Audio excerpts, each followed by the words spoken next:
सलीका आतिफ का सवाल है कि यानी किसी मसले में कंफ्यूजन हो जाए तो उसमें नंबर लिखकर पर्ची डाली जाती है, चारों कुल या आयतुल कुर्सी पढ़कर फूंक कर फिर पर्ची उठाने से जो निकले वही सही माना जाता है।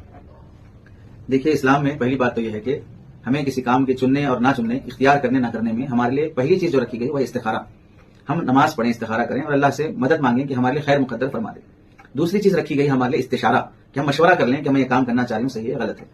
तीसरी बात, अगर हमें सहूलत के लिए चंद लोग बैठे हैं और उनमें अगर तकाबुल हो रहा है कि कौन पहले करे कौन बाद में करे, बारी मुतयन करने के लिए या कोई और बात में परेशानी हो उसे मुतयन करने के लिए हम 10 आदमी हैं, चिट्ठी डाले, फिर उसके बाद जिसका नाम आया उसकी बारी है, ऐसा तय करने में हमको सहूलत होती है तो ऐसा भी कर सकते हैं। अल्लाह के नबी अलैहि सलाम अपनी अज़वाज मुतहरात में किसको सफर पे ले जाएं किसको ना ले जाएं, उसके लिए आप अलैहि सलाम कुर्रा डाला करते थे, बीवियों के नाम लिखकर पर्ची उछालते या उठाते, जिस बीवी का नाम पर्ची में निकलता उसको अपने साथ सफर में ले जाते थे।